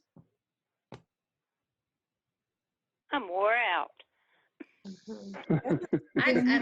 I think just for the record, I have to say that I am not against the mural at all. I think that our handbook is behind the times, and it should be revisited very soon to include murals. And I don't think John should be penalized because we're behind the times. That is my gut feeling. It may not be the historic zoning handbook feeling, but I just have to say, I've thought about this. I've lost sleep over it. I've looked at it. I don't even care about the mural of what it actually looks like, because I do believe that it will be in good taste. If not, we would just paint over it. But I just have to say that I feel like that our handbook is behind the times, and murals is something that we should be looking at. And that's really, we can put it to a vote, and I just I just can't go along with not moving forward. There are some words that the gentleman spoke of about hope and economic vitality. It is to preserve the history. It's also to make history too. I mean, we're here to make sure that Martin is the best that it is to be. And I know I'm making some of y'all dizzy talking about this, but I do feel like that it is something that should be strongly considered, and that John should not lose the opportunity to be able to beautify downtown Martin. And that's all I'm going to say about it. Jane-Coleman. Stephanie Mueller. I agree that we need to, update the handbook, but we do not have a magic wand for tonight. Since there's nothing pertinent in there, we may be between a rock and a hard place. We all think it's kind of the content is admirable, but how it's going to look, how long it stays, don't have those questions, don't have the answers, and they may not. It might not go well that we turn such an opportunity down, but it's also always a business to make money opportunity for the town, but it also is only going to be on one building. I'm just not sure. As I said under my breath, I'm wore out. But we do have to make a decision tonight. Okay, Marvin Downey, I move approval. Well, I'd like to hear from Jane-Coleman. I just had one thought that I hope might be helpful. And I appreciate the challenge that's before you all in this situation tonight. I think something that's making this so difficult is that your current guidelines just don't address murals. So it's not giving you, it makes your position difficult about what's within your right to approve or not approve. I would generally, when I'm asked my advice about certificates of appropriateness, I caution against granting COAs when you can't cite affirmative compliance guidelines. And in this case, you can't because they're silent on it. But I think this is an opportunity to, as quickly as possible, open the door and the conversation to updating your guidelines just for the mural issue. And, and we said at the beginning of the meeting that can be done pretty quickly. You don't need a grant to do that. You can do that, start addressing that at subsequent meetings. Just because, and it's about fairness, not in this just this particular applicant, but in future applicants too, so that everyone's treated the same who comes forward with these types of requests, that you have a standard for where you're allowing the murals to be. And I understand the arguments about free speech, but there are, and I think Mr. Moore could speak on this again, but there have typically always been ways where the government can still regulate the time, place, and manner of speech. And this is what we're talking about, placement of a particular mural, not the content, but the placement and size. So, and you just don't have any guidelines right now that tell you what you have the authority to allow. So that's just my thoughts, and I'll let you continue your discussion. Okay, Marvin Downey. I realize it's complex and so forth, but I'm like Stephanie, I'm worn out. So I will, to get a decision, I will move approval. Approval of what exactly? The CLA. To go forth with approval for a mural. Stephanie Mueller. Marvin, I'm going to run over the top of you. I apologize. But listening to the lady just speak, and I guess I would just say to the board, I feel at this moment we don't have a leg to stand on. We can produce that leg, but we cannot do it overnight. even if we did it in a couple months, we'd still be back in the mess we're in. So, Okay. any more Marvin? thoughts? Well, as I say, I make the motion so you can decide. So let's, Brandy, can we have a roll call vote here, please? I need a second. Oh, I need a second. I'm sorry. I'm tired too. Can you state the motion again? I'm sorry. Marvin, I believe, has made the motion to It was the motion with two. this Yeah. COA for the mural as is. So now I need a second for that, and then we need to decide how to move forward. We're going to vote on this If we get a second. if we get a second. Without a second, it dies. Okay. I would I'll be able to do the second. Anita Bell. Okay. Ms. Hahn, Ms. may we Waxter? have a roll call vote? Ms. Waxter? I cannot vote for this as is. Ms. Claybrooks?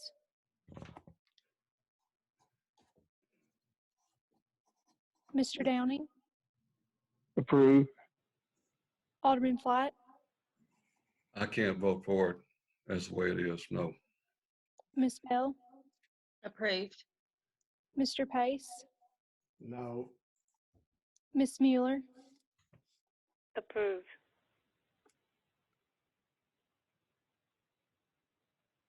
Approve as is. What Marvin said, yes. So we're going to approve for the mural to be put in place at this point in time.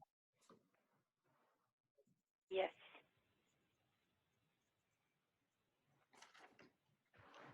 No, that's a tie vote. I didn't hear Miss Claybrooks. Did she place her vote? She did not. Is she here? No, ma'am. Okay, thank you.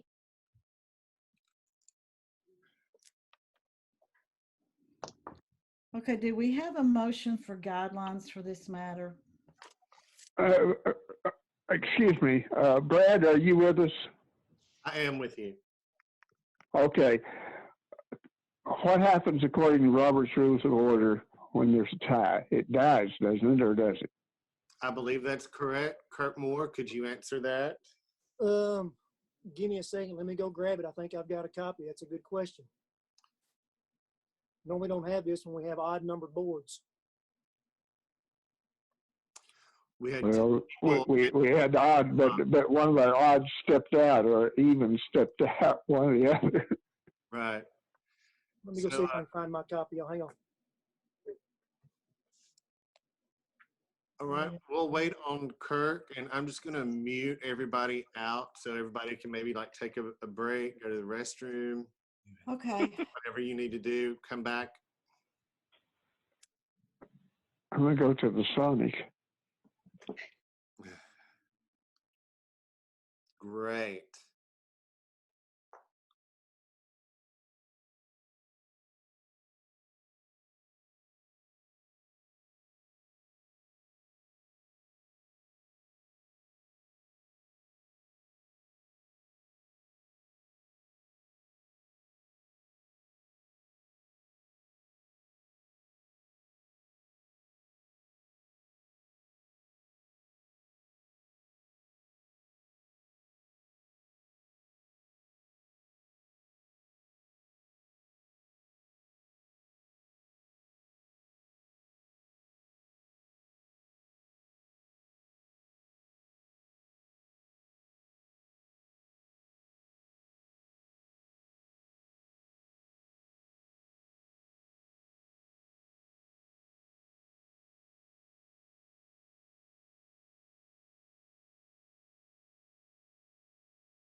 Am I Kurt, back on, Brad? with us? Yeah, you're back Yeah. on. Sorry, I Yes. had to run to the restroom. It's okay. So I've got Robert's Rules of Order, 11th edition, newly revised. Discussion about the handling of a motion. Ms. Wagster is the chairwoman, and there is a section that deals with chair's vote as part of the announcement where it affects the result. Okay, so since we have a chair that is voting, I'll just read this paragraph for everyone's benefit. If you can't hear me, can everybody hear me okay? If the presiding officer is a member of the assembly or voting body, he has the same voting right as any other member. Except in a small board or committee, however, unless the vote is secret, which ours is not, the chair protects his impartial position by exercising his voting right only when this vote would affect the outcome, in which case he can either vote or thereby change the result, or he can abstain. If he abstains, he simply announces the result with no mention of his own vote. In a counted rising vote on a motion requiring a majority vote for adoption, the outcome will be determined by the chair's actions in cases where, without his vote, there is a tie, or one more in the affirmative than in the negative. Since a majority in the affirmative is necessary to adopt the motion, in the case mentioned, a final result in the form of a tie rejects it.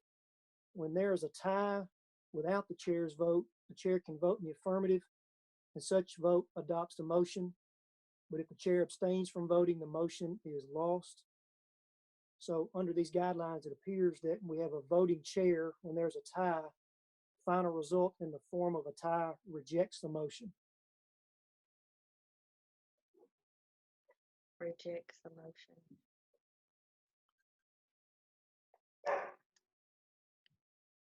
Table that since we got to hear that other one, John, and give us time to maybe get a committee together and get some mural guidelines. I mean, is that Warner, is you that cut out. If you could start over, please. You cut out. is it appropriate, like we could table this motion just like we did on the lights until we can get maybe a committee together to establish mural guidelines, and then rehear it just like we're going to rehear the lights? I mean, just sort of table this motion and rehear it after we get some guidelines established.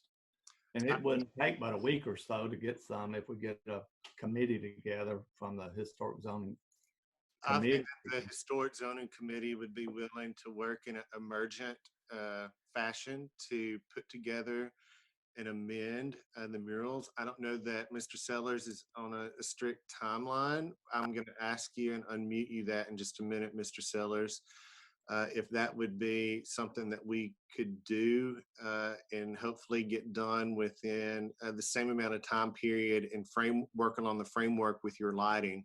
So it's something that we could do pretty hurriedly and quickly. I know that several historic districts do have guidelines for murals, and that we will look at those and look at adopting those and get something that our committee is comfortable with moving forward. I agree with Jane-Coleman that I think that it's important that we take into consideration of making a decision of this matter and doing so for the future, as well, that everybody's on an equal level playing field moving forward. And I think that everyone should agree to that.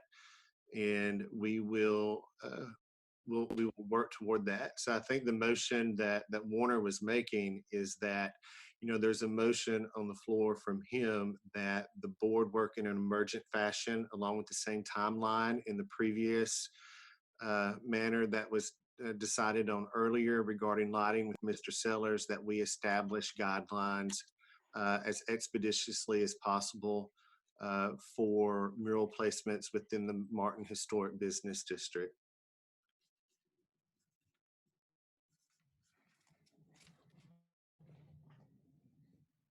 So I appreciate that. I would like to bring up that this is a very time-sensitive manner in that the approval of these murals, it's all about celebrating the centennial, which is every 100 years, and that happens in August.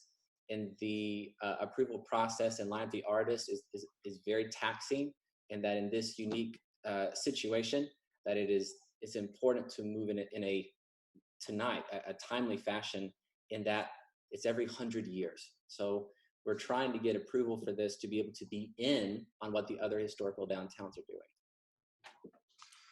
Sure. So I understand that that measure was a tie vote of what was voted on. But who was missing? Who is out of the meeting? The other vote. That was Ms. Claybrooks. Is she back? No, she's not. Is there a way of reaching her? I know we took a pause for a little bit. We've already had the vote. Like it's not a vote that would be redone. So that measure is over. But the moving forward, you know, that's what we were making the motion for. And so I did hear you say that, you know, this needs to be done in a very expeditious manner, and that it would preferably be done for tonight. I'm sorry, that's not going to happen, but we can do this moving forward in a way that we can do so in a way that is fair and equitable to everyone. So Warner's motion is on the floor, and I believe that there would need to be a second.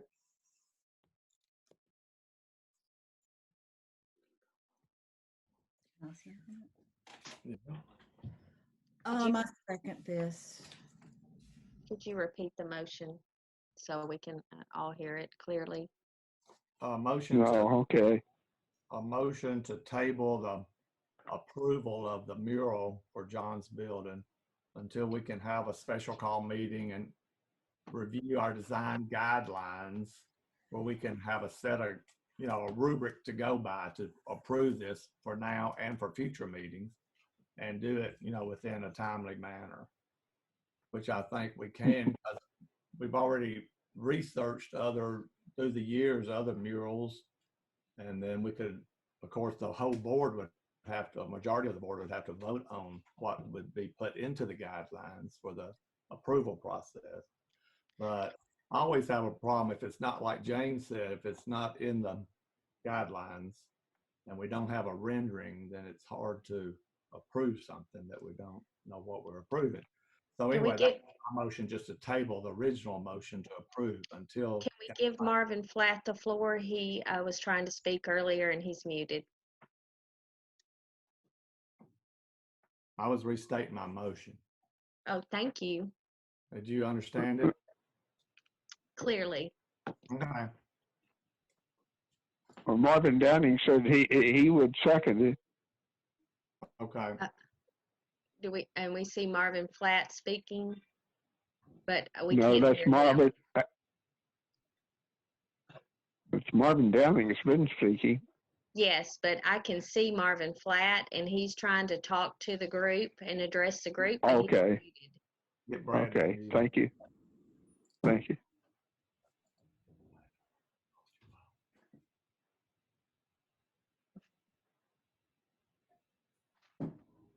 Brad, can you unmute Marvin Flatt?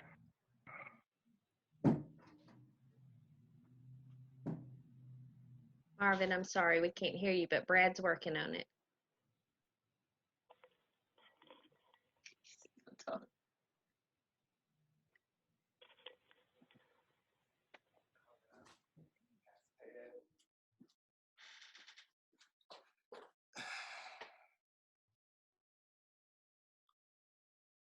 Now, Marvin Flatt. Mr. Flatt. Well, I don't know if you understood what I tried to say was you don't lay on the table a motion that has already been passed or failed. You simply, and I agree, somebody needs to make a motion to move forward in an expeditious manner to address this. That's what I was saying. I don't know if you heard me. I might have been muted, but just. Well, I heard you just kept saying table it and table it. You don't table it. You just need to make that. Another motion. To move forward. To move forward. Okay. Yeah. I stand corrected with Robert's rules. He's the expert. Okay. So we have a motion to move forward. Do we have a second? Second, Marvin Downey. Ms. Hahn, may we have a roll call vote on this?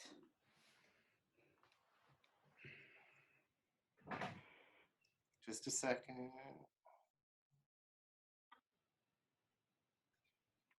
Ms. Waxter? I agree to move forward and come back when we get guidelines for murals. Mr. Downing? Approved. Alderman Flatt? Approved. Ms. Bell? Approved. Mr. Pace? Approved. Ms. Mueller? Approved. Okay, that sounds to be a unanimous approval for this motion. We will set a time, get back with everyone. Is there anything else for that one is finalized? So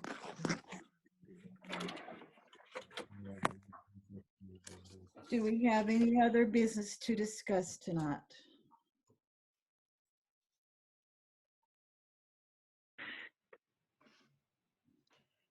If not, do we have a motion to adjourn? Marvin Downing, I move adjournment.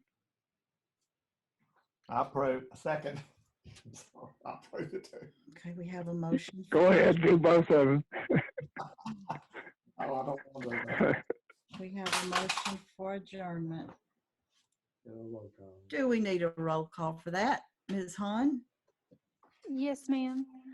Ms. Waxter? I approve. Mr. Downing? Approved. Alderman Flatt? Approved. Ms. Bell? Approved. Mr. Pace? Approved. Ms. Mueller? Approved. Here's your gavel. Adjourned.